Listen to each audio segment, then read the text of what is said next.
Hi guys, welcome back to the channel, FPL Consult here, and in today's video I'm going to share with you guys 5 players that I think are essential for your FPL teams. If you guys enjoyed today's video, please do drop a like, please do subscribe as well, and let's get on with the video. So 5 players today that I'm going to tell you guys I don't think I will remove from my FPL squad from now all the way until game week 1, obviously barring any injuries, right? So I'll start off with the first player. And for me, the first player is Cole Palmer, right? So the upcoming fixtures for Chelsea in the first few game weeks are one of the best, especially in terms of an attacking sense. So I'm going to head over to the Fantasy Football Scout fixture ticker. Now, the thing is, recently, as I shared with you guys in the previous video, I will be partnering with Fantasy Football Scout for the whole of this season. And I now have an affiliate link. So in the description below, the first link will get you 47% off Fantasy Football Scout, and all the data that you see from today's video will be from Fantasy Football Scout. So if you guys want to kind of access it for yourself and enjoy it, feel free to get 47% off in the first link down below. There's also a free trial as well. Now, the fixture ticker here that I have, right, is from game week 1 all the way until game week 11 and kind of sorted in terms of alphabetical order. So I'm going to kind of click the attack ticker now, because this is what I want to do. I want to kind of look at attackingly which teams have the best fixtures, so that's pretty much where the goal is going to come from. So I'm going to keep it down to about the first 6 game weeks and also sort it by difficulty. And this is where you see that immediately Chelsea, Aston Villa, Sunderland, interestingly, and also Tottenham are the first 4 on this fixture taker. Now, Chelsea being top here is something that is really crucial in my decision to say that Cole Palmer is someone that I won't remove from my FPL team. Now, I mean, Crystal Palace at home, West Ham away, Fulham at home, Brentford away, Manchester United away, and then Brighton at home. So I think the set of fixtures here for game weeks 1 to 6 for Chelsea are really, really good. And I look at Chelsea options, right? I go back to my team here. I mean, in terms of Chelsea options, especially for kind of, let's say, the attacking options, right? I look at the forwards first. There's a couple of things here.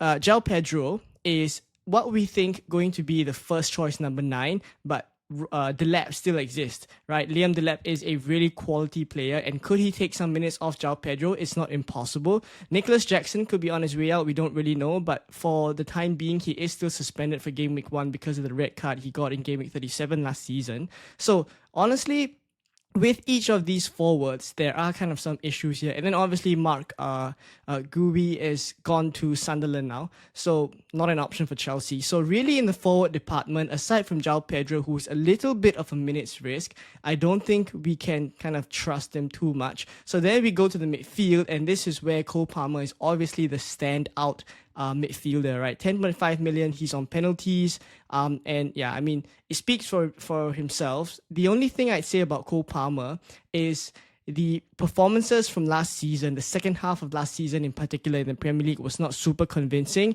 but we saw in the Club World Cup what he did. I'm pretty convinced, right, that he will take this form into the start of the season. And for me, Cole Palmer is not going to leave my squad, right? Barring any injuries, of course. Now, the next player I'd like to speak about is actually also second on the fixture taker, right? Newcastle at home, Brentford away, Crystal Palace at home, Everton away, Sunderland, and then Fulham in the first 6 game weeks. Aston Villa is a team that I think we have to go for, especially when you look at the attacking sense. They are a team that are very, very solid in attack. Now, yes, they have lost some players like Marcus Rashford to Barcelona, and also Marcus Asensio has kind of left.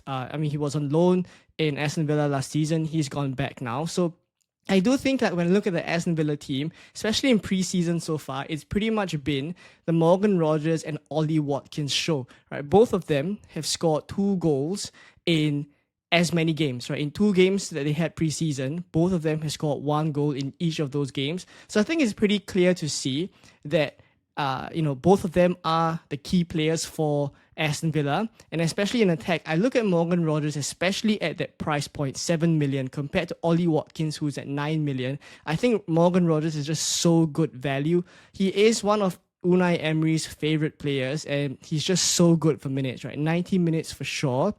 And when I look at the midfielders in and around that kind of price point, right? So what I'll do is I'll look at midfielders. I'll filter by club as well.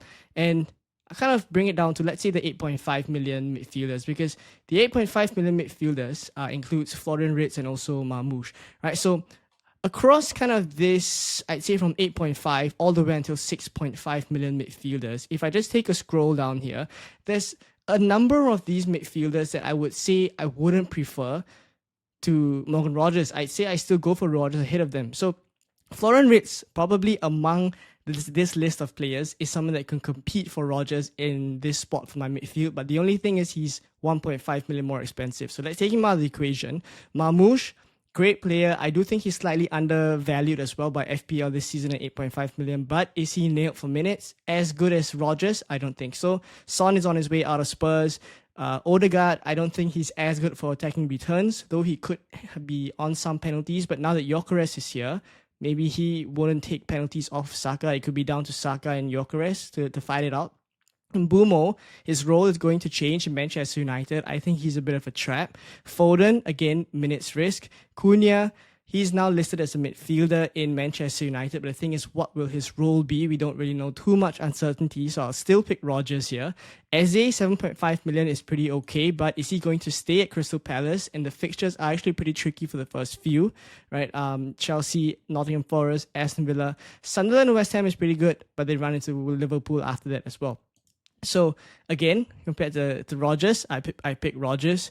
Gakpo, I mean, yeah, but Liverpool have a lot of attackers, as we just spoke about. Even Ekitike is in the Liverpool squad now. Could Isak sign as well? There's just so many uncertainties here. And then I go further down the list. I mean, you get the point, right? There's quite a number of players that I'd say I wouldn't trust ahead of Morgan Rogers because he's just so good for minutes, right? And even among the 7 million midfielders, if I just kind of bring it down to 7 million here, among the 7 million midfielders, I mean, Madueke, Martinelli, Trossard, Rogers, Kluivert, Semenyo, Schade, Neto. I mean, all of these players have their own kind of pros and cons, but I just feel like out of these players, Morgan Rogers is still the most consistent and the most guaranteed for minutes, right? So I do feel like Rogers is where I'd go for in terms of this kind of price point of midfielders, and I just think he's so good value. All right, so Palmer, Rogers here. Next player I'll speak about is Solanke. Again, the fixtures are really good for Spurs, right? They are top 4 on the fixture taker from an attacking standpoint for the first 6 game weeks. Is Burnley, Man City, Bournemouth, West Ham, Brighton, and Wolves. So really, really good. And I think something interesting about Spurs as well is that they've signed quite a number of attackers this season. So I'll head over to the FPL.team predictions for Spurs, and this is the predicted lineup for Spurs here. I think it's a pretty strong team, especially with Thomas Frank coming in now and taking charge of the Spurs squad. I think even in preseason you've seen they've put up some quite decent performances, and even against Arsenal they won 1-0, right? Pep Matassa with a really good goal from the halfway point. But really, when I look at the attack, Solanke is a player that stands out to me, and I feel like he is a player I feel is essential in a Game Week 1 team. 7.5 million, and I look at the supply that he'll be getting. That's what excites me about Solanke. Right, Solanke is nailed for minutes, and I think definitely ahead of Matthias Tel in the pecking order. But I look at the supply, they have really quality players here to give him the ball at dangerous positions. Maddison here, we know the quality that Maddison has, proven Premier League player. Kudus from West Ham. You'd also say that, in West Ham, during his time there, it was him and Bowen running the show pretty much. Now Kudus is here, competing for a spot with, potentially Brennan Johnson or even Kulusevski. These players that I just mentioned aren't even in this predicted starting 11. There's just the depth of quality that Spurs have in the attack this season. Odegaard here, Johnson, Kulusevski all waiting in the wings. So I do think supply into Solanke is going to be really good. Proven Premier League player Solanke, and also he's nursing a bit of a niggle here, but what Thomas Frank has also said is that it's not going to keep him out for too long. So in terms of essential players as far as it goes in the forward positions, I'd say Solanke is the one that I have here. Now, next up, it's not a player specifically, but I'd say it's a spot.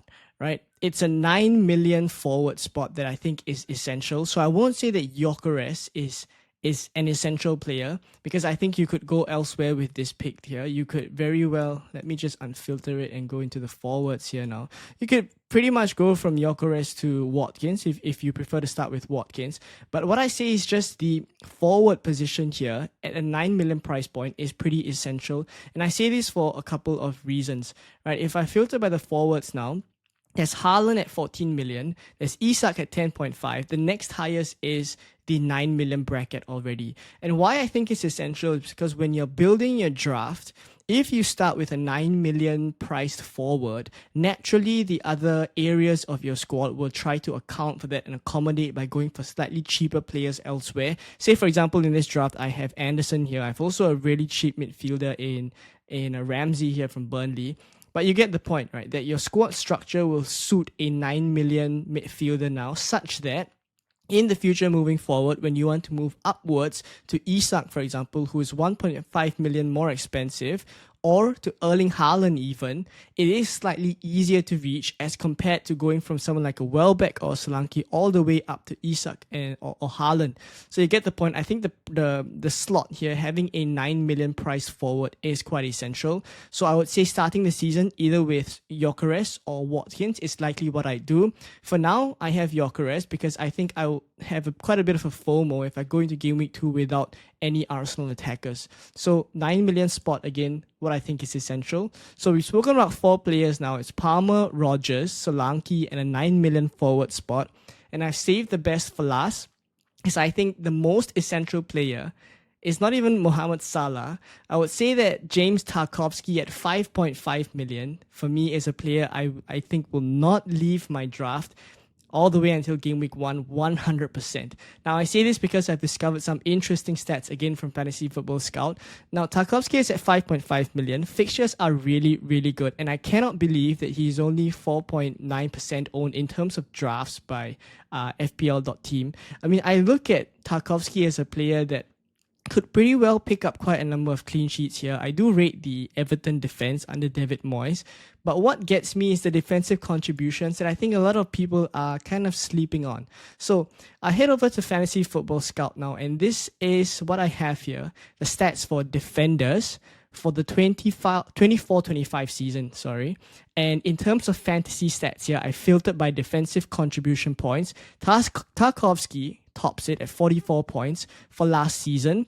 But what Fantasy Football Scout has done is also gone back to the 23-24 season and also the 22-23 season. Basically, the last 3 seasons worth of data, we have it for defensive contributions. And you would be kind of not surprised at all to find out that for James Tarkowski, he topped those 2 seasons as well. So if I move back to the 23-24 season, right, and let me just load the data for the defenders here. And if you look at the defensive contributions points, it's really just James Tarkowski dominating the charts here. It's Tarkowski at 38 defensive contributions points. He played all the games for the 23-24 season, so a very consistent starter for Everton. Jared Brantwaite is next in line with 32. But Tarkowski is an absolute machine in terms of his clearances, blocks, interceptions, and tackles. I go back now to the 22-23 season, so one more season back. And again, Tarkowski is the one that tops the charts. So it gets a little bit ridiculous now that I feel he's so consistent, right? Tarkowski 40 points now for the 22-23 season if recalculated based off of the CBIT. And really, I think this is where I don't see a reason for me to just go without him if he's going to get so consistent points over the course of the games that he plays. So James Tarkowski for me, I mean, maybe a bit of a surprise. Out of the 5 players, I say that James Tarkowski is the most essential, but it's honestly how highly I rate him as an FPL pick this season. So there we go with my 5 kind of essential picks, I'd say. Tarkowski, the one for me. Let me know what you guys think. Is there a bit of an over fixation on defensive contribution points? Because coming from a stats point of view, which is where I like to kind of justify my thinking and decision making, I honestly think that Tarkowski is pretty much guaranteed a good number of defensive contributions points. Why not take advantage of that and go for him from the get-go. So let me know your thoughts and comments down in the comment sections below. If not, I hope you guys enjoyed today's video. If you did, please do drop a like. Please do subscribe as well. And I will catch you guys in the next video. Bye-bye.